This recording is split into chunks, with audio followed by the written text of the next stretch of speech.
Nós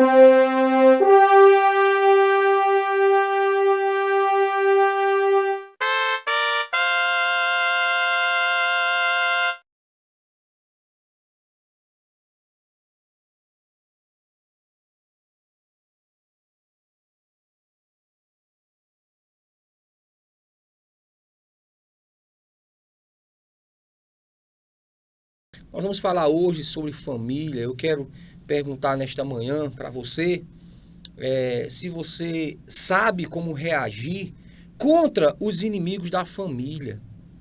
Você sabe como reagir contra os inimigos da família?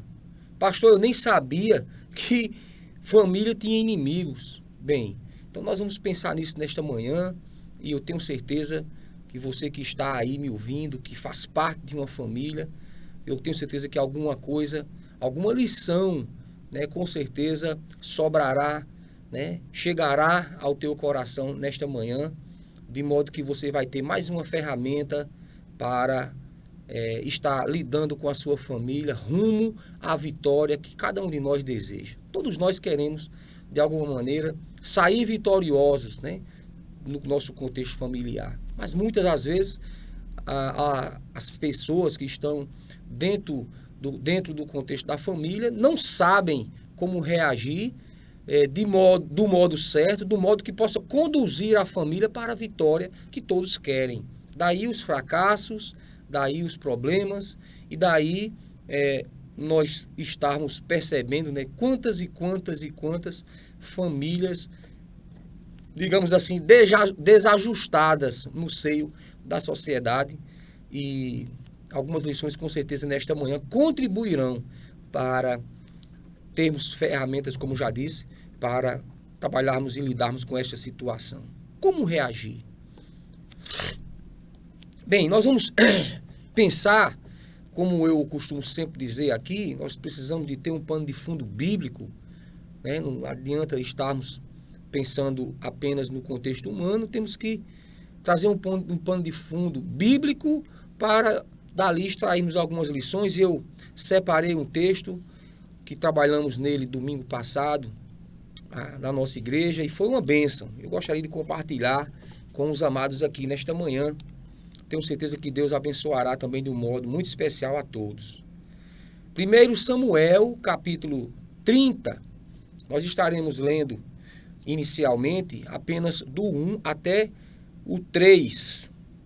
Do 1 até o 3. 1 Samuel, capítulo 30, do 1 até o 3, que diz assim a palavra do Senhor.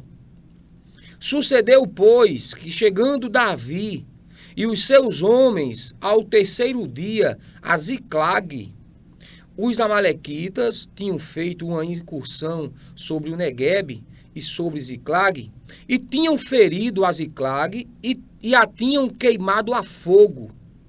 E tinham levado cativas as mulheres e todos os que estavam nela, tanto pequenos como grandes. A ninguém, porém, mataram, tão somente os levaram consigo, e foram o seu caminho. Quando Davi e os seus homens chegaram à cidade, eis que estava queimada a fogo. E suas mulheres, seus filhos e suas filhas tinham sido levados cativos. Meus amados, quero contar um pouquinho dessa história para você nesta manhã, para nós extrairmos daqui algumas lições. Veja bem, o texto que nós estamos lendo fala de uma cidade de um nome assim estranho, né? Ziclague. A gente aqui no sertão paraibano, né? A gente acha difícil algumas pronúncias, e essa é muito, digamos assim, até bizarra, né? Ziclague, difícil a pronúncia. Mas entenda, essa cidade, ela tinha sido uma das cidades que tinham sido entregues, né, como herança à nação de Judá. Judá, o povo de Israel, né? Os reinos quando foram divididos, reino do norte e reino do sul, esta nação, essa cidade chamada Ziclague ficou sob a regência, sob o domínio de Judá. Nesse tempo, né, nesse período, as comunidades do povo de Deus, Israel como um todo, viviam num contexto familiar entre si, em tribos, né? Era em clãs familiares, aonde cada uma tinha suas normas, seu conselho de ética, de normas e etc. Mas todos viviam num conceito normativo comum a todos, que era a palavra de Deus. E eles, enquanto famílias independentes dentro das suas clãs, alguns tinham, digamos, alguma liberdade, alguma independência, mas dentro do contexto geral, comum a todos, eles estavam todos debaixo da observância das leis de Deus e todos no princípio de obedecer a Deus e de ser povo de Deus, conforme Deus houver estabelecido lá no passado. Essa história se dá há mais ou menos 2.500 anos atrás, mas trata de uma situação que nós podemos ainda hoje refletir sobre este fato e encontrar lições para nossas vidas. Então, o que é que acontece com este povo e o que é que esse texto nos mostrou nesta manhã? Davi, embora rei de Israel e investido de toda aquela autoridade, também Davi fazia parte de um contexto familiar. Nós estamos falando hoje sobre família. Então, independentemente da posição que cada um ocupa dentro da sua vida profissional ou na sociedade de um modo geral, cada um de nós está inserido em uma família. E você quer conhecer alguém, né? Afronte aquela família. Afronte aquela família para você ver. Porque cada um de nós tem, por um instinto natural, né, aquele sentimento de defesa para com aqueles que estão debaixo da nossa orientação, debaixo do nosso cuidado, debaixo da nossa dispensação, enfim.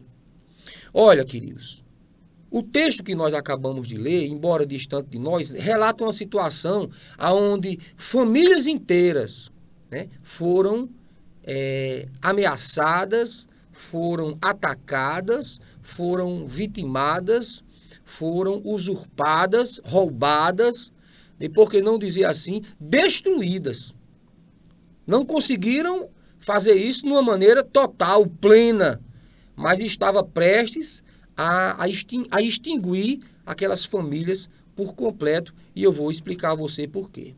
Vejam bem, aquela cidade no domínio de Judá, Davi, ele enquanto rei de todo o Israel, ele tinha os seus exércitos, que naquele momento eram em torno de 600 homens, que estavam à disposição dele naquele dia, mas ele passou, provavelmente, os historiadores, eles não são harmoniosos nesse sentido, mas a maioria concorda que não demorou mais do que 3 dias ausente de Ziclabe.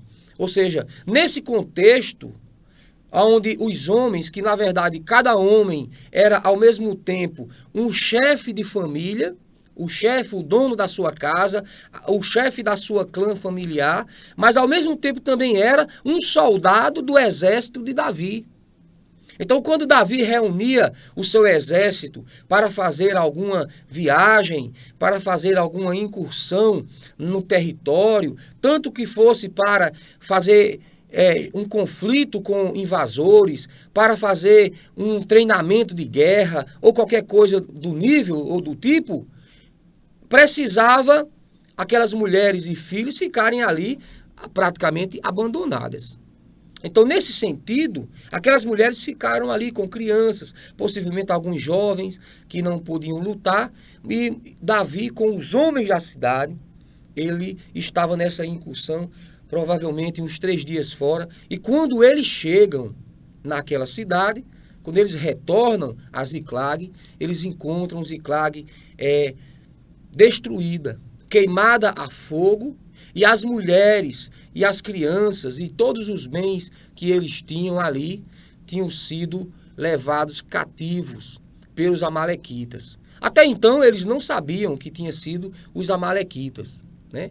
Sabia-se que eles tinham inimigos. Porque o povo de Israel, como povo de Deus, obviamente tinha muitos inimigos. Talvez você se pergunte, mas por que é tão óbvio isso? É óbvio porque ainda hoje é assim. Você veja que vivemos há 2.500 anos de distância desse texto que nós acabamos de ler, mas do mesmo modo nós, família cristã, ou por que não dizer povo de Deus, somos atacados semanalmente, somos de alguma maneira afligidos. E por quem? Quem nos aflige? Ora, obviamente, os opositores, aqueles que fazem inimizade contra Deus. Quem são aqueles que fazem inimizade contra Deus? Muito simples, a palavra de Deus diz lá na epístola de João, que todos aqueles que são amigos do mundo se tornam inimigos de Deus. Então, se você partir desse princípio, você vai ver que a igreja, que principalmente as famílias cristãs e principalmente o povo de Deus de um modo geral, tem muitos inimigos na terra e sempre vai ter, porque todos aqueles que são amigos do mundo, das coisas mundanas, do sistema mundial corrupto, do sistema mundial perverso, de onde tudo que desagrada a Deus é valorizado, é aceito. Então, todas essas pessoas que amam nesse nível o mundo, eles são, de alguma maneira, inimigos de Deus e trabalham fazendo oposição a tudo que se levanta em nome de Deus.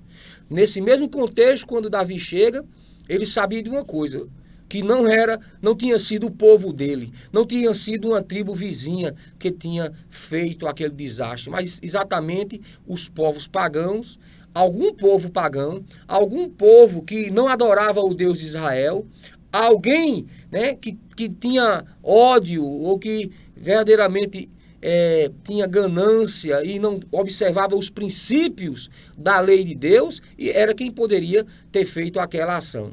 E aí, amados, a grande pergunta que nós fazemos nesta manhã é essa: como reagir? Como reagir, queridos, contra os inimigos da nossa família? Como reagir? Entenda uma coisa que eu vou dizer. Independentemente de que reação você reaja, você vai reagir de duas maneiras. Ou você reage da maneira certa, ou você reage da maneira errada. Se você reagir da maneira certa, você vai ter êxito, vai ter vitória. Se você reagir da maneira errada, você não vai ter êxito, você não vai ter vitória. Não é simples assim? Então nós precisamos, diante da afronta contra a nossa família, reagirmos. E aí sabermos como reagir. Talvez você esteja me perguntando, mas pastor, não tem nada a ver, porque qual é o povo que vai invadir São Mamede? Será que o povo de Patos vai invadir São Mamede? Será que quem é que vai invadir a nossa cidade para que a gente possa usar esse texto como exemplo? Aqui eu não estou falando de ataque necessariamente físico. Eu não estou falando apenas nesse contexto. O contexto que nós estamos usando é exatamente um ataque físico. Né? As pessoas foram levadas cativas, aprisionadas, foram levadas como escravos. Aquelas mulheres, as famílias, cada mulher daquela representava a história de um marido daqueles que estavam com Davi como soldado lutando, fazendo aquelas incursões.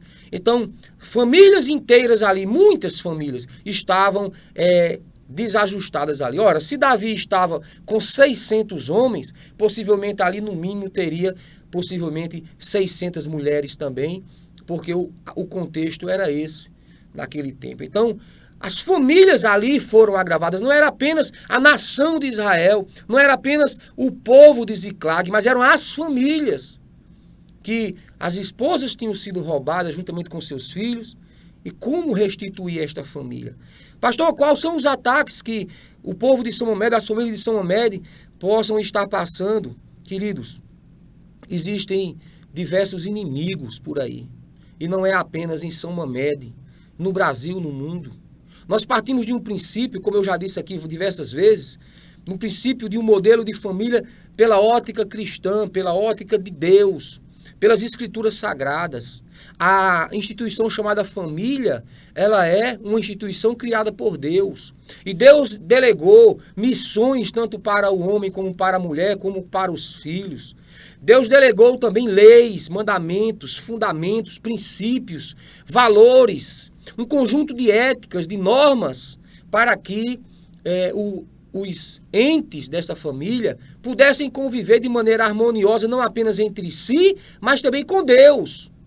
E para preservarmos tudo isto, precisamos entender e identificar qualquer coisa que venha contrariar isso. E partindo desse princípio, uma afronta à família, uma ameaça à família, não é necessariamente uma pessoa vir fazer um rapto físico, levar uma pessoa cativa. Não.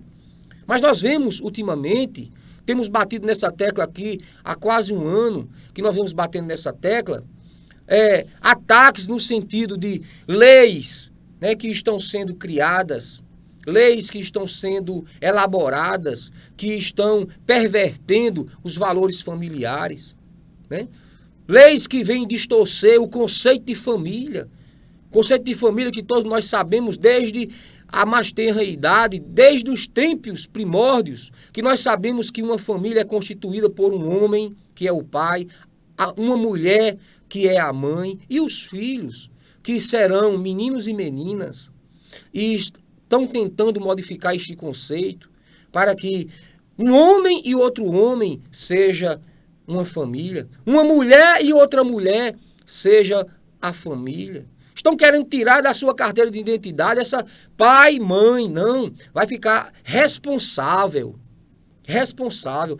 Irmãos, são muitas coisas que nós poderíamos abordar dentro dessa temática aqui, mas eu não quero demorar muito nisso, porque eu quero passar para você como reagir diante desses ataques. Então nós temos esses ataques que são ataques ideológicos, né? Temos aí essa grande ameaça para com a família e para com a sociedade de um modo geral, que é essa ideologia de gênero que está sendo...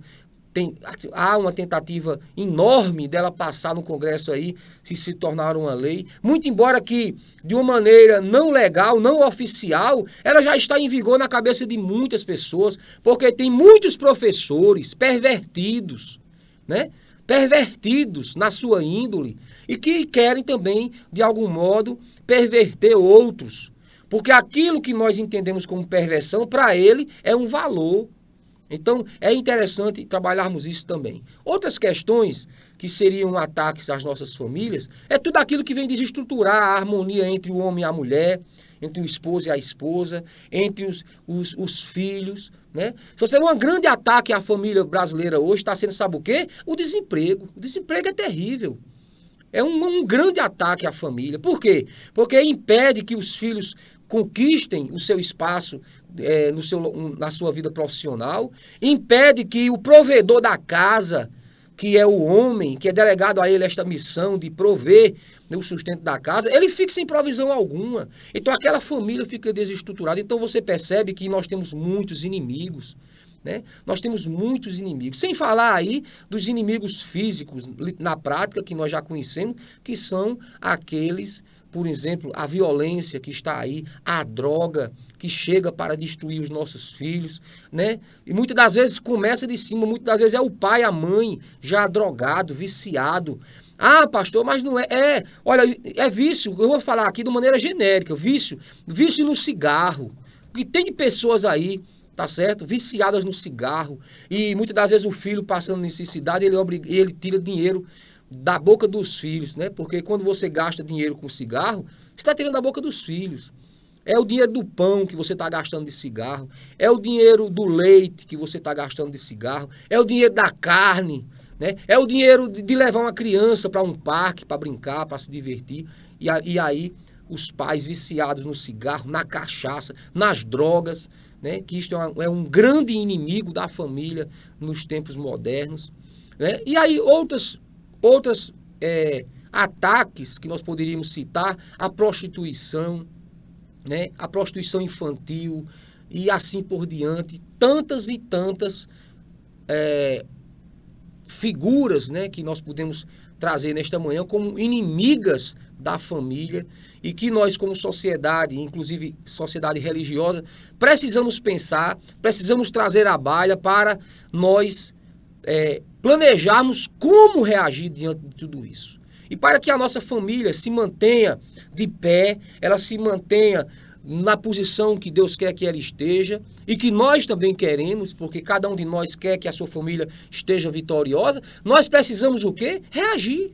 Então, reagir contra os ataques ideológicos, nós precisamos reagir contra essa violência que bate na nossa porta, precisamos reagir, Igreja do Senhor, povo de Deus, povo de São Amélie. Daí, vamos encontrar aqui alguns pontos que o tempo já está correndo, né? Se nós observarmos aqui como foi que Davi reagiu, o que foi que Davi fez? O que foi que Davi fez quando ele chega e vê, né, a sua cidade destruída, vê as suas famílias ali destruídas, inclusive a sua própria. As suas duas esposas tinham sido levadas, né, cativas. Primeira reação, que ela é comum a todos, é chorar. A Bíblia diz, querido, lá no versículo 4, que Davi e aqueles homens, quando viram o desastre, quando viram aquela catástrofe ali, quando viram aquela cena de terror e de pavor, eles choraram.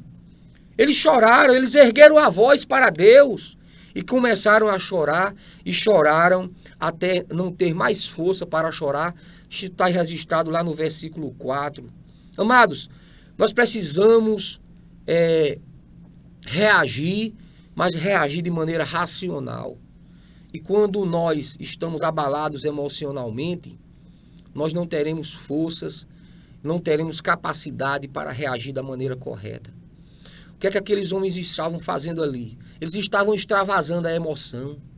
Ah, mas eram soldados, Davi o rei, com 600 soldados, chorando. Para extravasar a emoção, sabe? Porque se você for tentar resolver alguma coisa e o seu emocional estiver abalado, você não vai ter êxito, não vai ter vitória.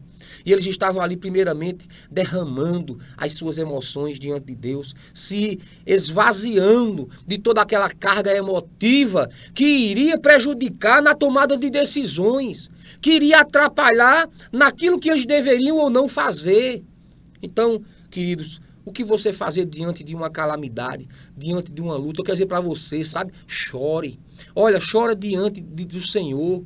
Vai para o teu quarto e chora. Apresenta a Ele essa sociedade corrupta, essa sociedade corrompida. Estes homens aí no Congresso, esses homens aí no Senado, esses homens aí na política que foram colocados por nós e que hoje nós lamentamos a presença deles na posição que estão, mas eles vieram de onde, queridos?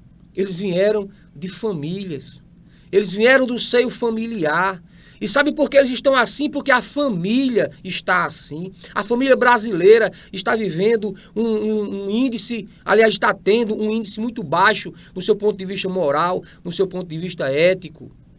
Então nós precisamos chorar diante de Deus. Chorar porque não temos políticos à altura de exercer um cargo como a presidência da República. Nós estamos aí, 2018 vem aí. E quem nós iremos colocar para comandar os destinos desta nação? Quem? Quem? Aí você olha, vai olhando a lista de cada um deles e você vê que todos estão maculados. Então, queridos, é motivo de nós chorarmos. Chorarmos pelo que mais? Chorarmos por essa violência desenfreada. Chorarmos pela droga que invadiu nossa cidade, a droga que está nos sítios. Os lugares que eram lugares de refúgio. Onde as pessoas aqui, quando precisavam descansar, iam para os sítios, para se pendurar numa rede, descansar. Hoje em dia não. Os sítios hoje são lugar de droga, são lugares de bebedice, são lugares onde tudo que é ruim que acontece na cidade acontece nos sítios também. Violência, assalto, crime, tudo que você pensar. Então, para onde ir? Nós estamos vivendo uma época terrível. A prostituição em todos os lugares. Prostituição infantil. Ontem eu vi na televisão um assalto que ocorreu ali em São Paulo por crianças de 8, 9, 10 anos. Com arma em punho. Entraram numa loja e assaltaram de arma em punho. Crianças com 8, 9, 10 anos de idade. Então, queridos, a violência, sabe, o descaso Isso é motivo de nós chorarmos. Chore, em primeiro lugar, chore, porque a nação brasileira precisa chorar. O povo de Deus precisa chorar, se humilhar na presença de Deus. Amados, precisamos reagir da maneira certa. Mas aí nós precisamos entender também, queridos, que nós não devemos ficar apenas chorando. Que nós queremos ter vitória. Queremos reagir para obtermos a vitória. Se Davi e seus soldados ficassem ali apenas chorando, eles estavam chorando até hoje, não é verdade? Então eles choraram, eles se esvaziaram, eles derramaram as suas lágrimas e aí acalmaram-se e aí eles se reanimaram em Deus. O versículo 6 diz que Davi ele muito se angustiou, porém Davi se reanimou no Senhor seu Deus. Queridos, nós devemos chorar, não resta dúvida. Essa eu acredito que vai ser a reação da maioria diante do caos, diante daquela situação de perceber que a sua família foi afrontada, foi atacada, mas isso é natural. Porém, não podemos ficar a vida toda chorando. E o que nós estamos vendo, querido, é muitas famílias chorando, se lamentando. Gente, passa essa fase, vira essa página, vamos seguir em frente. Davi, ele chorou, foram 600 homens, todos armados, todos capacitados para a guerra. Eles choraram, sim, mas depois precisaram parar o choro, precisaram parar o lamento e agora vamos fazer aquilo que deve ser feito para que nós tenhamos êxito. E aí Davi se reanimou em Deus. Davi começou a compreender de que a causa, embora aparentasse estar perdida, ele cria num Deus que poderia reverter aquele quadro. E Davi começou a olhar, eu vi isto também quando eu enfrentava Golias lá atrás. Eu vi, porque eu vi o meu Deus sendo afrontado, eu vi o meu povo sendo aniquilado, não havia quem pudesse lutar contra aquele homem, mas na força do Senhor eu tive vitória. Davi teve vitória ainda adolescente, lutando contra aquele gigante. Davi sabia, pela experiência própria, vivida nos embates da vida, de que Deus poderia mudar aquele quadro, Deus poderia mudar aquela história, e de que aquela página não era a página que estava escrito o nome fim, ela tinha uma página seguinte, e Davi foi virando as páginas. É isso que você precisa fazer, meu irmão. Tem muito irmão que está na fase ainda do choro e não quer sair da fase do choro. É chorando direto, só conta derrota, só conta derrota. Pode muda daqui, vai para ali, vai para todo lugar e a derrota acompanha. São vidas derrotadas, fracassadas, que nunca entenderam quem é Deus nas suas vidas. Deus é o Deus de transformação. Deus transforma por dentro, por fora. Deus transforma o contexto da cidade. Deus transforma tudo. Deus só não transforma quem não quer ser transformado. Davi entendeu que ele cria no Deus poderoso e Davi disse...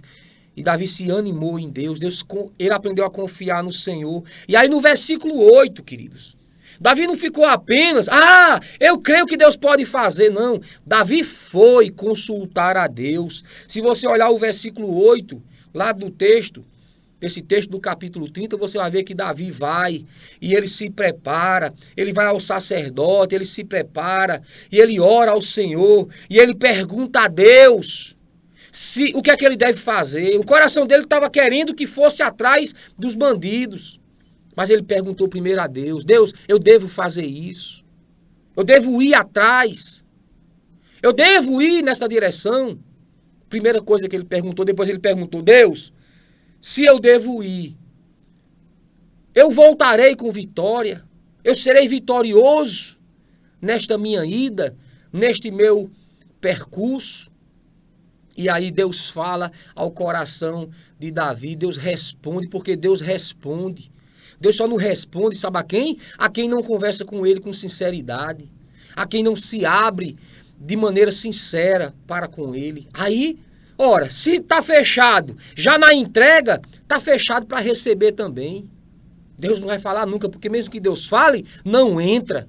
Porque está fechado. Primeiro tem que se abrir. Quando você se abre diante de Deus, aquela abertura tanto é para sair a tua palavra para Deus, como também para vir a palavra de Deus para você. Porque o canal está aberto. Mas tem pessoas que se fecham diante de Deus. Tem pessoas que contam tudo para os outros, mas não contam para Deus. E quando abre a boca, é de fachada. Quando se põe os joelhos no chão para orar para com Deus, é com o coração de pedra, fechado. E Davi estava ali totalmente aberto diante do Senhor. Consultor a Deus. Ele estava com o seu emocional todo ali preparado já. Aquietado no Senhor, descansando em paz. E ali o seu racional ouviu Deus dizer: vai, meu filho, vai que tu vai ser bem sucedido, vai, porque a tua vitória é certa, vai que tu vai recuperar tudo aquilo que foi roubado. Louvado seja o nome do Senhor. E Deus está dizendo para você nesta manhã, você que tem visto aí a sua família ser abalada, afrontada, atacada, consulta a Deus. Consulta a Deus no que fazer, vira a página, para de estar reclamando, para de estar se maldizendo, para de estar ainda preso, né, a esta situação de dor. Vira a página, anima-te, alegra-te no Senhor, porque a alegria do Senhor é a nossa força. Quer ver uma pessoa arrasada? É ele não sentir alegria na presença de Deus. Mas quando nós sentimos alegria na presença do Senhor, nós somos fortalecidos, porque a alegria do Senhor é a nossa força. E daí, um homem que já chorou, que se esvaziou, que já se sentou com Deus, conversou com Deus, pediu a Deus, Deus respondeu, Deus falou e Deus disse: vai. Então um homem desse vai e vai mesmo. E aí Davi foi, meu querido. E ele seguiu viagem com os seus 600 homens. Mas enfim, as adversidades sempre chegam.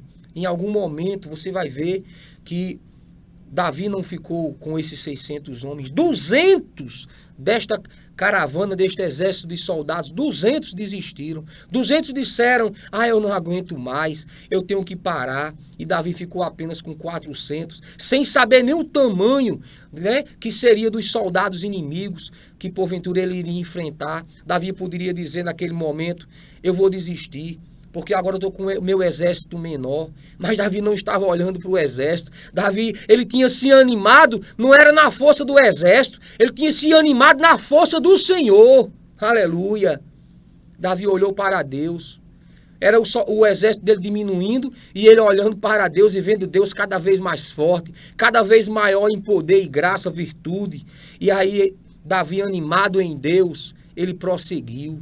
E aí ele encontra, abandonado lá pelo mato, ele encontra um egípcio, um jovem que já tinha sido capturado pelos amalequitas, que vivia como escravo ali e que tinha participado de todo aquele contexto de ataque àquela cidade chamada Ziclag. E aí, ao interrogar, eles descobrem quem verdadeiramente fez aquela ação, e aquele jovem escravo, né, ele conduz Davi, juntamente com os seus soldados, até mais ou menos o lugar onde aquele povo estava acampado. E aí Davi vai para aquele lugar e chega ali no crepúsculo e ele inicia uma batalha que vai durar do crepúsculo até a tarde do outro dia. Porque, meu querido, eu digo para você, quando Deus manda, é uma coisa. Agora, quando Deus não manda, não adianta. Quando Deus não diz vai, não vai não, que tu só vai quebrar a cara.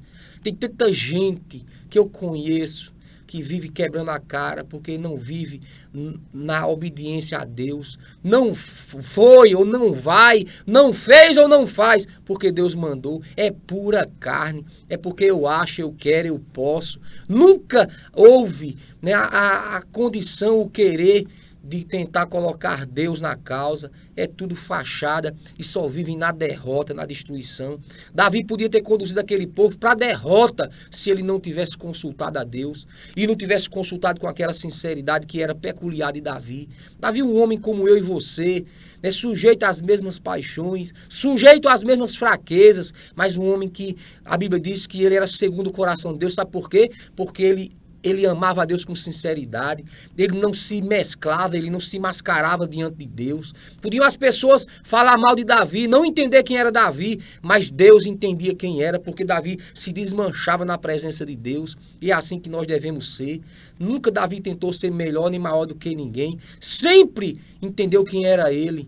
E aí, queridos, na força do Senhor, confiando em Deus, com um exército até menor, saiu com 600 homens, guerreou com 400, mas na força do Senhor, ele guerreou praticamente quase 20 horas de guerra, de combate, de espada vem, espada vai, aquele combate, aquela agressividade que é peculiar à luta corporal, queridos. E aí ele saiu vencedor. Diz o texto na palavra de Deus, querido.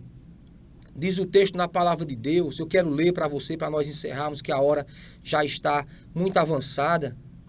O versículo 17 do capítulo 30 em diante diz assim: então Davi os feriu, desde o crepúsculo até a tarde do dia seguinte, e nenhum deles escapou, senão só 400 jovens que, montados sobre camelos, fugiram.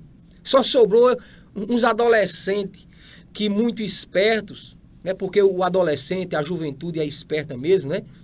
Subiram nos camelinhos aí, correram, fugiram. Mas os homens que ficaram travando batalha, a luta com Davi e os seus soldados, todos caíram por terra. Todos foram derrotados. Sabe por quê, queridos? Quem luta na força do Senhor sempre é vitorioso. Porque Deus, querido, nunca perdeu uma batalha.